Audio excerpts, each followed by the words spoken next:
guys, I'm excited to read the story to you, How to Code a Sandcastle. We're going to find out how our main character, Pearl, builds a sandcastle using the help from her robot and step-by-step coding. I hope you enjoy. How to Code a Sandcastle. Written by Josh Funk, illustrated by Sarah Palacios. Hello world, I'm Pearl. It's the last day of summer vacation, which means today is my very last chance to build a sandcastle. I've tried every single day, but something always ruins it.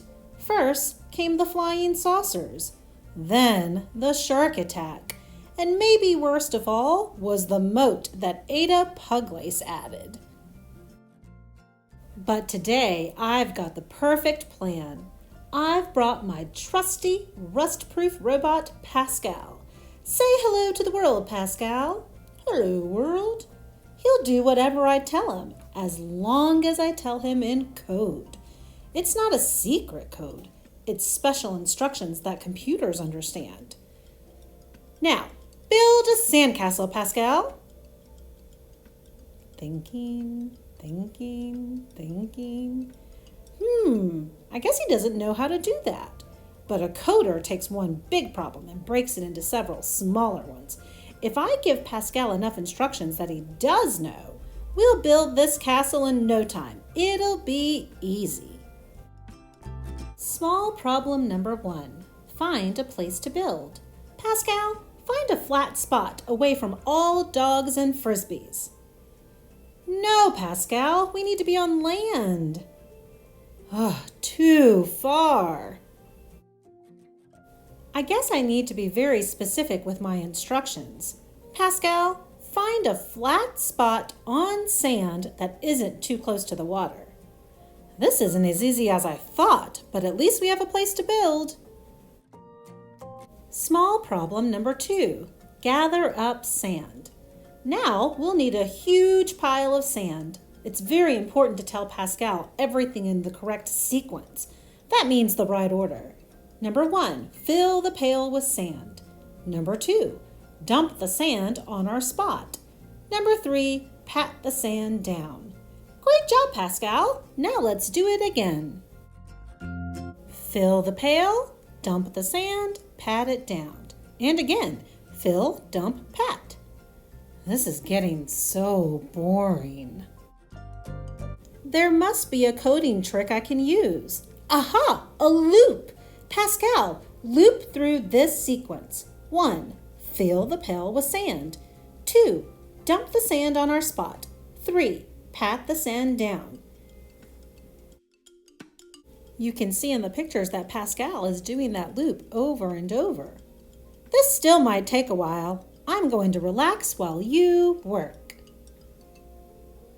Oh, looks like she's enjoying some time in the sun. Uh-oh, I think that's big enough. Time for a break, Pascal. Small problem number 3. Shape and decorate the castle. Let's each find some fancy decorations and bring them back here. I've got seashells. What do you have, Pascal? That's way too big. You need to find something smaller. We need to find something that isn't moving. Pascal, that's not ours. Look at the baby crying in the back. Maybe I need to give him better instructions. An if, then, else should do the trick. If the item you see is small and doesn't move and doesn't belong to anyone, then bring the item back to the castle. Else, find something different. Perfect! Let's shape the castle and decorate. Looks like Pascal found some seaweed and a seashell. Here we can see them working together to build. Now our castle is finally finished. Wait here. I'll be right back with some toys. Oh no, looks like a wave is coming in. Are you ready to play? Oh no, what happened? Of course, it's high tide in our castle.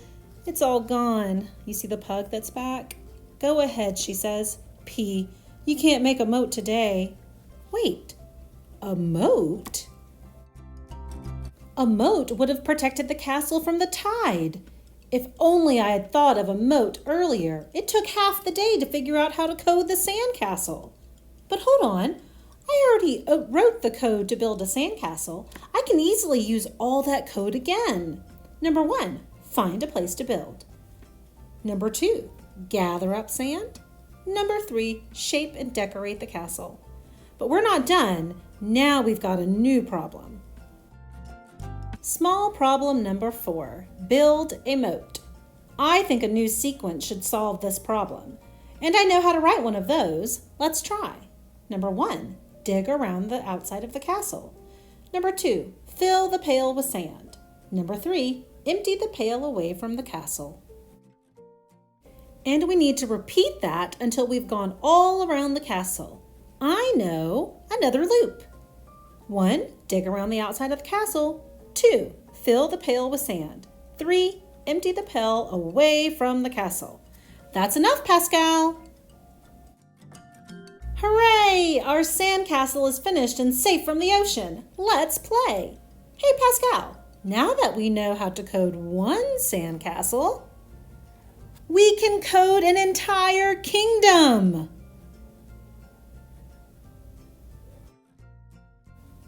Return.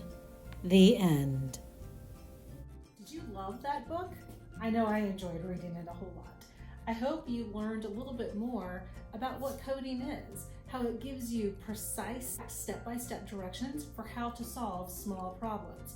We saw throughout the book that Pearl solved a lot of different small problems at a time. She didn't try to build the entire sandcastle at once. And so that's kind of the secret to coding. When you want to solve a problem, even if it's a big problem, tackle small things first. You can use that information in everyday life.